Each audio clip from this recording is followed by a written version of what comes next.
Assalamualaikum warahmatullahi wabarakatuh. Kami dari kelompok 7 yang beranggotakan saya, Deliana Rianti, 2019 12 11 015, dan dua teman saya. Saya Yohana Maria Sare 2018 12 11 067. Saya Fania Audrey 2019 12 11 029. Kami akan membahas mengenai materi analisis laporan keuangan, yaitu Return on Invest Capital and Profitability Analysis. Return on Invest Capital and Profitability Analysis merupakan kinerja perusahaan yang dapat dianalisis melalui berbagai macam cara. Pengukuran kinerja yang umum digunakan adalah pendapatan, laba bersih, dan pertambahan aset. Namun, mereka harus memenuhi beberapa persyaratan untuk dapat dijadikan dasar penilaian perusahaan. Penambahan aset disebut bagus ketika penambahan tersebut dapat menghasilkan tambahan penjualan. Penjualan juga dapat dikatakan bagus apabila menghasilkan profit yang besar. Oleh karena itu, dibentuklah suatu alat untuk mengukur kinerja perusahaan yang menggabungkan unsur aset dan profit. Ia adalah Return on Invest Capital atau Return on Investment. Return on Investment dapat digunakan untuk analisis efektivitas manajerial, tingkat profitabilitas, dan perencanaan pengendalian. Return on invest capital dan hubungannya dengan return on investment. Return on investment berhubungan dengan pendapatan atau ukuran performa lain kepada tingkatan perusahaan dan sumber keuangan. Return on investment membolehkan melakukan perbandingan dengan alternatif kesempatan investasi.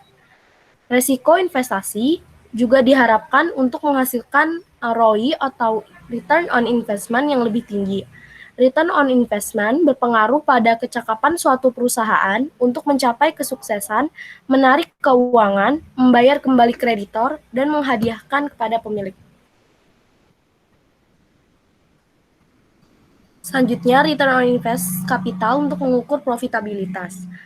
Return on investment adalah indikator dari keuntungan suatu perusahaan.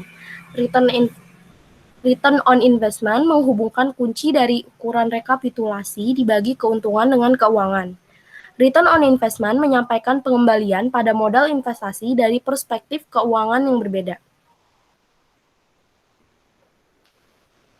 Selanjutnya adalah komponen dari return on investment. Secara matematis, return on investment dirumuskan yaitu income dibagi invest capital.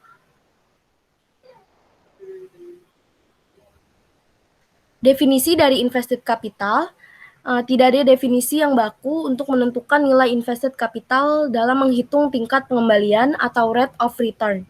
Setidaknya ada dua jenis perhitungan yang berbeda untuk invested capital.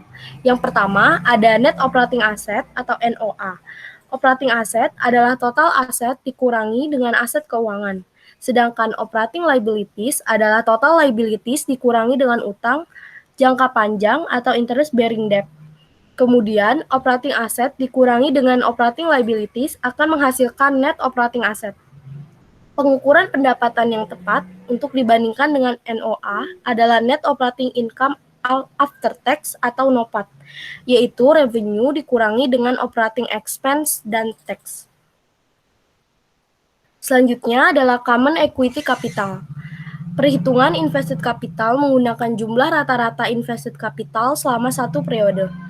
Rata-rata ini dapat dihitung dengan menjumlahkan saldo awal periode ditambah dengan saldo akhir periode kemudian dibagi 2. Periode yang digunakan dapat berupa tahun kalender ataupun periode natural business. Misalnya, untuk perusahaan retail, suatu akhir periode adalah di mana jumlah persediaannya mencapai titik terendah. Misalnya pada tanggal 31 Januari setelah musim liburan. Selanjutnya akan dijelaskan oleh Yohana. Selanjutnya ada persamaan menghitung return on invest capital. Di sini ada operating asset, lalu ada less operating liabilities, terus di sini operating assetnya itu ada financial liabilities, terus less financial asset, jadinya itu net financial obligations, stockholders equity, Dari yang operating assets dan less operating liabilities ini juga jadi net financing. Di sini juga ada rumus-rumusnya, jadinya seperti yang ada di sini. Net operating profits after tax dibagi dengan average net operating assets. Lalu NOA ini ada net financial obligation plus stockholders equity, dan ROCE-nya ini ada net income dikurangin preferred dividends dibagi dengan average common shareholders equity. Lalu selanjutnya di sini juga ada disaggregating return on net operating assets, NOA. Nah, di berikut ini juga ada perhitungannya. Lalu di sini tuh dijelaskan untuk operating profit margin-nya ini untuk mengukur profitabilitas operasi terhadap penjualan. Dan di sini operating asset turnover-nya ini untuk mengukur keefektifan penjualan dari aset operasi. Lalu OA-nya ini operating assets, dan OLIV-nya ini operating liabilities leverage ratio atau operating liabilities. Lalu selanjutnya di sini juga bisa dilihat analisis return on asset ROA-nya.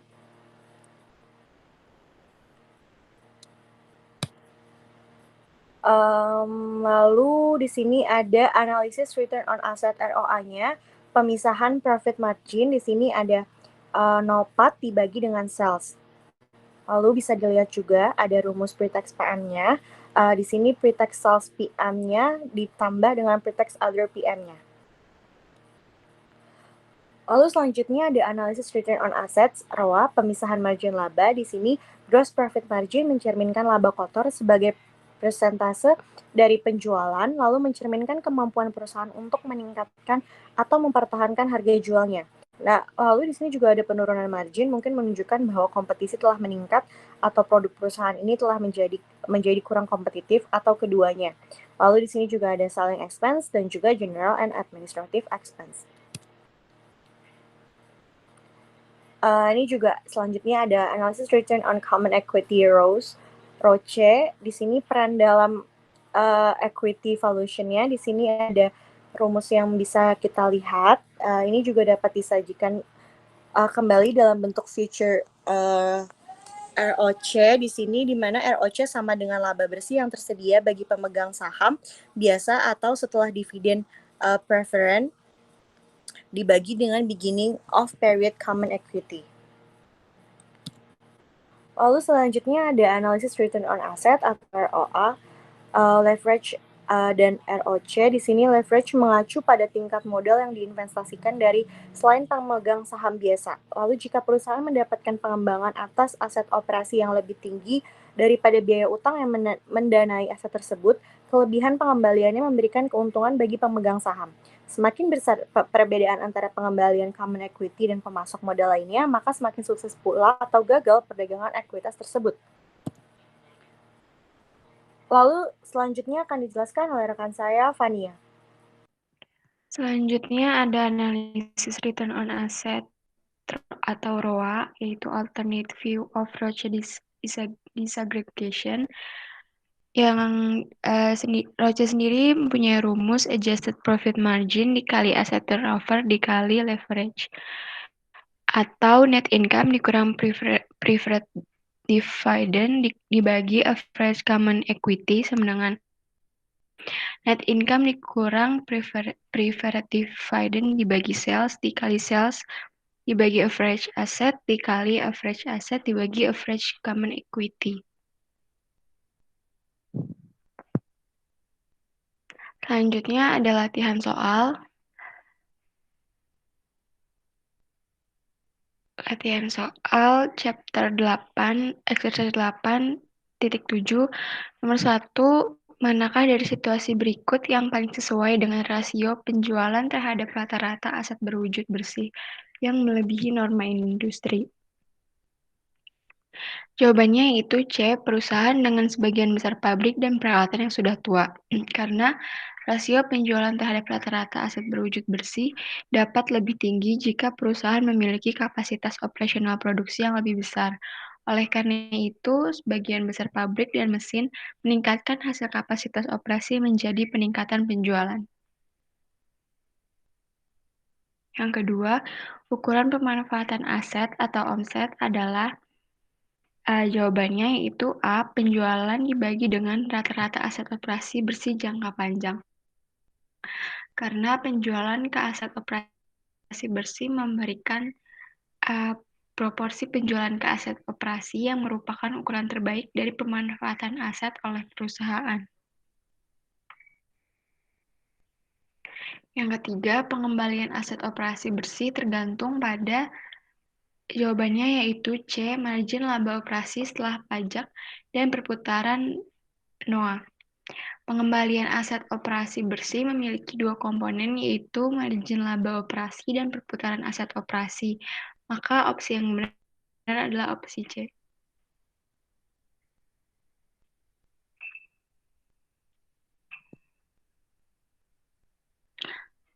Selanjutnya, problem 8.7, laporan laba rugi komparatif perusahaan manufaktur Spires untuk tahun 9 dan 8 disajikan di bawah ini. Net sales-nya tahun 9 itu $600.000, tahun 8 $500.000, cost of goods sold-nya $490.000 di tahun ke-9, di tahun ke-8 $430.000, gross margin di tahun ke-9 yaitu $110.000 dan tahun 8 $70.000, operating expense-nya di tahun ke-9 $101.000, di tahun ke-8-nya $51.000, income before taxes-nya itu tahun ke-9 $9.000 dan tahun ke-8-nya $19.000. Income taxes-nya itu tahun ke-9 $2.400, tahun ke-8-nya $5.000 dan net income pada tahun ke-9 $6.600 dan tahun ke-8-nya $14.000. Yang dibutuhkan, siapkan pernyataan ukuran umum yang menunjukkan persentase setiap item terhadap penjualan bersih untuk tahun 8 dan tahun 9. Sertakan yang melaporkan kenaikan atau penurunan persentase untuk tahun 9 relatif terhadap tahun 8. Angka bulat ke-10 dari 1%. Jawabannya, analisis tren mengacu pada membaca arti dari perubahan nilai keuangan selama bertahun-tahun dan hubungan antara berbagai komponen laporan keuangan. Ini membantu dalam menafsirkan nilai finansial dan perubahan menjadi nilai-nilai ini. Cukup membaca laporan keuangan tidak membuatnya dapat dimengerti, tetapi analisis tren menunjukkan cara yang lebih baik karena menyoroti beberapa aspek yang tidak terlihat dari laporan keuangan. Ada dua metode analisis tren, yaitu analisis horizontal dan vertikal. Laporan keuangan ukuran umum disiapkan untuk menunjukkan perubahan dari tahun ke tahun dalam item neraca. Perubahan tersebut dinyatakan dalam jumlah dan persentase. Ini adalah jenis analisis tren.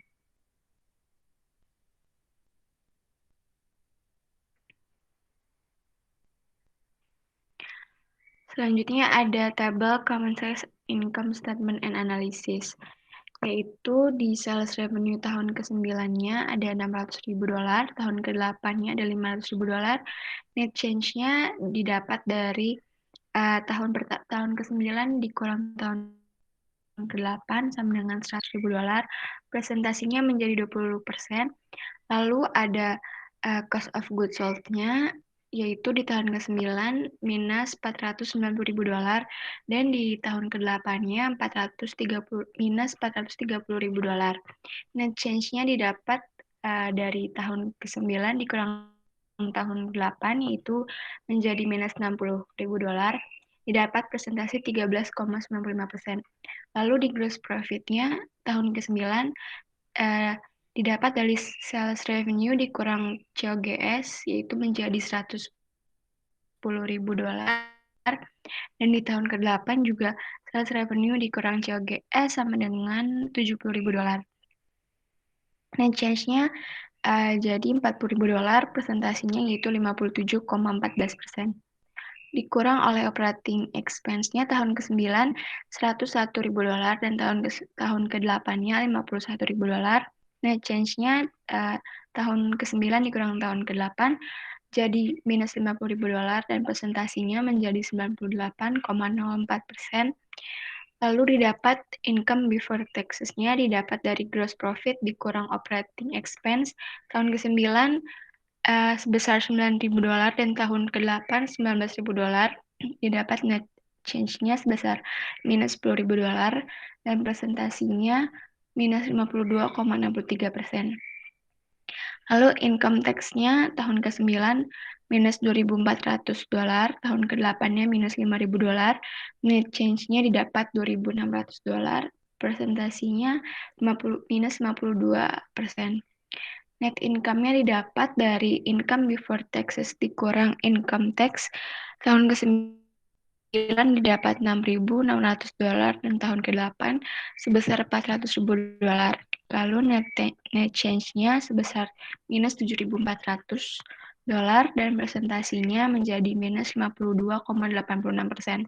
Komponen laporan laba rugi tahun ke-8 telah dikurangkan dari masing-masing komponen tahun ke-8 menjadi menemukan kenaikan dan penurunan. Nilai positif menunjukkan kenaikan dan nilai negatif menunjukkan penurunan. Perubahan komponen masing-masing telah dibagi dengan masing-masing komponen tahun ke-8 dan menemukan presentasi perubahan dalam komponen tersebut.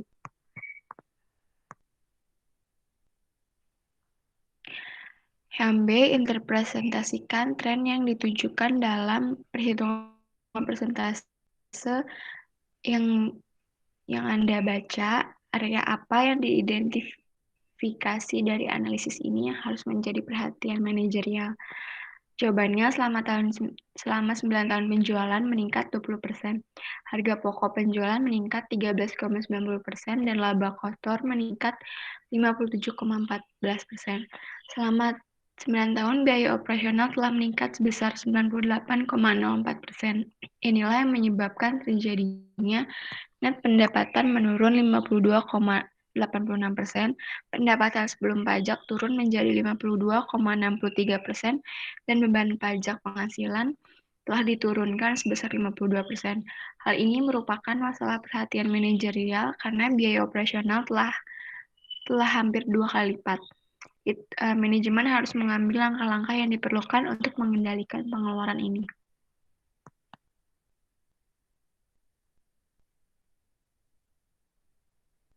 Sekian dari kelompok kami. Untuk kurang lebihnya mohon maaf. Wassalamualaikum warahmatullahi wabarakatuh.